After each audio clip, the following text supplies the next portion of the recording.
বাংলাদেশের ছাত্র সমাজ হার মানতে নারাজ। এদের মাথার উপর এই মুহূর্তে কিন্তু মেট্রো রেল চলছে, তার প্রমাণ আমরা শুরু করেছি কেবল।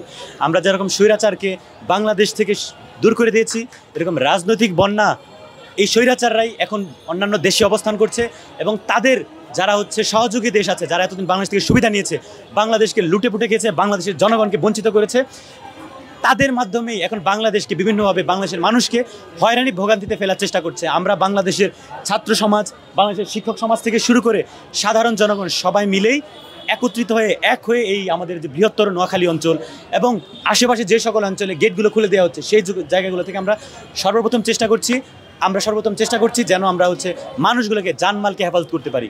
অন্তর্বর্তী সরকারের বর্তমান যে কার্যক্রম সেটিকে আপনারা কীভাবে দেখছেন এবং বন্যা পরিস্থিতি মোকাবেলা পরবর্তী সময়ে তার কাছ থেকে কী চাওয়া আপনারা? আপনি যদি বলেন অন্তর্বর্তী সরকার যে কার্যক্রম, আমি শুরুতেই বলবো, দেখেন আপনাদের মাথার উপর এই মুহূর্তে কিন্তু মেট্রো রেল চলছে।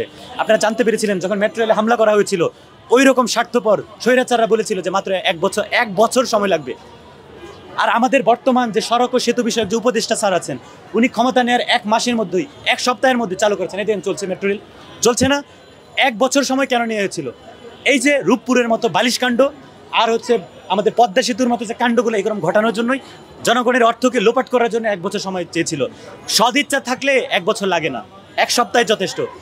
আপনারা যদি মনে করেন, দেখতেই পাচ্ছেন এবং আপনারা দৃষ্টান্ত হিসেবে নিতে পারেন যে আমরা হচ্ছে মেট্রো রেলকে মাত্র 1 সপ্তাহের মধ্যে চালু করেছি। 1 বছর আর কোথায়, 1 সপ্তাহ।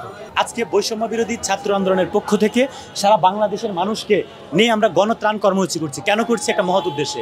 আমরা এইখান থেকে সংগ্রহ করব এবং যেই সকল জায়গায় বন্যাপীড়িত ভাইদের সম্পর্কে আমরা খোঁজ খবর পাবো যে ওইখানে, ফেনী একটা বড় অঞ্চল, নোয়াখালী একটা বড় অঞ্চল, কুমিল্লা একটা বড় জায়গা, আমরা জানি না ঠিক কোন জায়গা, আমরা ওইখানে যারা আছে আমাদেরকে বলছেন যেখানে খাবার আসছে না, আমরা ওইখানে যারা স্থানীয় আছে তাদের মাধ্যমে পৌঁছানোর চেষ্টা করছি।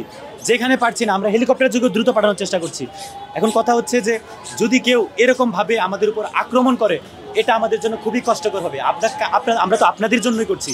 আপনারা দয়া করে যারা হচ্ছে ভলেন্টিয়ার হিসেবে, আমরা বৈষম্য বিরোধী ছাত্র আন্দোলনের পক্ষ থেকে ঢাকা বিশ্ববিদ্যালয় সহ ঢাকা বিশ্ববিদ্যালয়ের আশেপাশের যে সকল শিক্ষা প্রতিষ্ঠান থেকে যাচ্ছেন এবং সাধারণ ভলেন্টিয়ার হিসেবে সাধারণ মানুষ যাচ্ছেন, দয়া করে তাদের উপর কেউ হাত তুলবেন না। আমরা আপনাদের জন্যই যাচ্ছি এবং আপনাদের অঞ্চলেই যাচ্ছি। আজকে আপনাদের অঞ্চল এরকম বন্যাপীড়িত হয়েছে, কষ্টে আছে, হয়তো আমরাও আমাদের অঞ্চলে হবে, আমাদের জন্য আপনাদের আসতে হবে।